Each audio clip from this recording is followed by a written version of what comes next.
Auntie Rita, what is the reason why cancer is not being spoken about, especially in the ethnic minority? What is the reason? Why are we keeping quiet? In your mind, why do we keep quiet about it? Why is it that people go through it and they choose not to disclose it, let alone embrace it? And especially we not going for checkups and everything to detect early. I want you to talk us through the detection of cancer at an early stage and the reason why we have all this myths surrounding it. Okay, thanks, Chesca. I think, Jennifer touched on the point about how the community works and how people worry about things being spread. There are still people who think that it is actually contagious. So sometimes people physically worry about being in the presence of somebody who's had a diagnosis.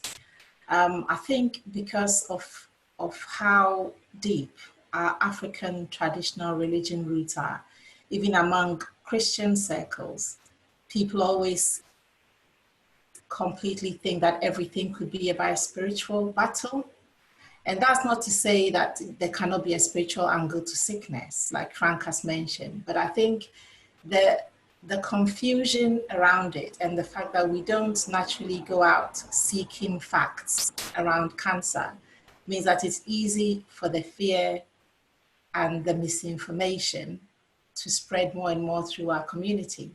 And there are people who spend their whole lives trying to explain to people in our communities about the importance of early detection. I've got some slides which I can share, and I can share.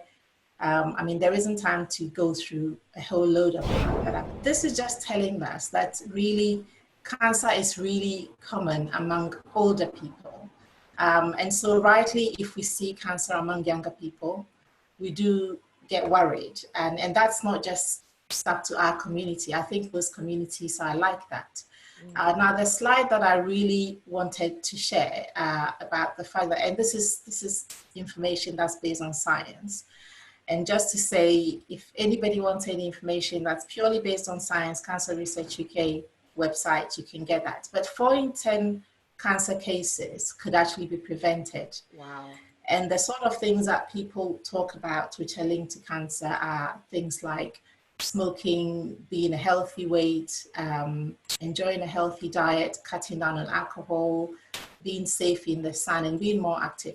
Now, one of the things that sometimes people assume is that if you're a healthy weight, then you shouldn't worry too much about your diet or being active. You can have people who are a healthy weight, but actually put themselves at risk because their diet is quite poor. They just happen to be a healthy weight.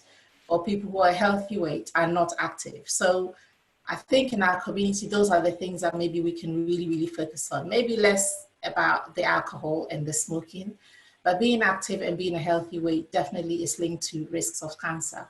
Now, survival rates at the moment across all cancers is about 50%.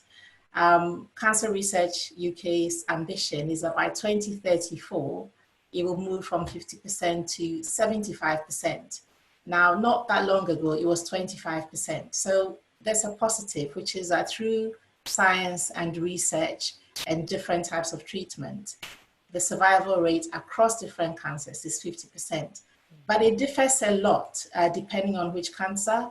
Prostate is really, really common among Black males, more than white males and Asians, and breast cancer is actually more common in white females. But having said that, Black women have more dense breast tissue, so sometimes we struggle with the earlier diagnosis, which means that then the prognosis isn't as good. Now, I won't go into spotting early signs. The advice that Cancer Research will always give is just go and speak to your doctor if anything is unusual for your own body. Now, just to show you, if you get diagnosed early for lung cancer, your chances of actually surviving is something like 6 in 10, and it's less than 1 in 10 if you get diagnosed late. Bowel cancer, you can see, is also really, really good outcomes if you're diagnosed early. And for breast cancer, if you're diagnosed early, it's a very, very, very high percentage, almost 9 point something out of 10. Whereas if you're diagnosed late, it's quite poor.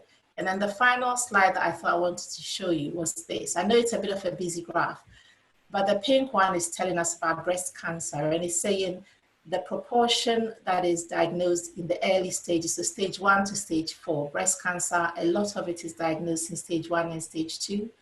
And these dots are showing us the survival rate. So you can see stage 1, stage 2 breast cancer, your chances of surviving a year or 5 years, if you look at the percentages, is quite high. It's almost 100% in stage 1, and stage 2 is less than that, but it's still very high. Okay, but I think it saddens me that 20 years down the line, we are still shrouding cancer in mystery and, you know, calling it something. It's cancer, is, as Rita shared, it's a chronic disease.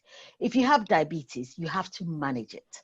If you have cancer, you have to manage it. All of these are diseases that are manageable. And as Rita showed you, the survival rates for cancer, I mean, that slide that she showed about 50%, that's for 10 years survival. 50% survive 10 years. And that's with all cancers. So if you were to take breast cancer, the survival rates are even far, far better. And I think it's because people don't know this. And we don't know, one, we don't even know it's preventable. So often, the minute somebody hears that somebody's had cancer, there's that guilt that says, oh my God, what have I done? Because either because I've done something wrong, and that's why this harm has been visited upon me. And if you take it from the spiritual point of view, people often think, oh my God, it must be something I did really wrong in my past. And my past has come to visit me. Or what did I do? You know, and a lot of the time, certainly in my clinical experience, a lot of people would ask, how did this happen? And not often we can't tell you why it happened, but we know the things you can do to prevent it. And that's the important thing. And I think the other message really is really around the early detection. I cannot stress enough how important it is to the difference it makes if you detect cancer earlier than leaving it. Do you know what I mean? And, you know, going to the doctor, and I will also stress, again, from a clinical point of view, that going to the doctor 15 million times doesn't matter. If you go to the doctor and he fops you off, either because you're not a very good historian or because you weren't able to explain the symptoms properly, and you go home and you're still not happy, go back again. Keep going until you get what you want. Don't be fobbed off just because he says, oh, it's nothing for you to worry about. You know your body. If there is something to worry about, keep going until you get an answer. As a cancer oncology nurse, I spent about, I don't know how many years I spent going to the doctors. Every time I got a symptom that I thought was, you know, in fact, one of my hematology doctor friends would often put on my blood strip when I go for the umpteenth time and say, I think I've got this. And he'd put on my blood strip and say, Jennifer thinks she's got cancer. And that would go off to the lab, and the labs would ring me laughing because, of course, yet again, I am asking for a test.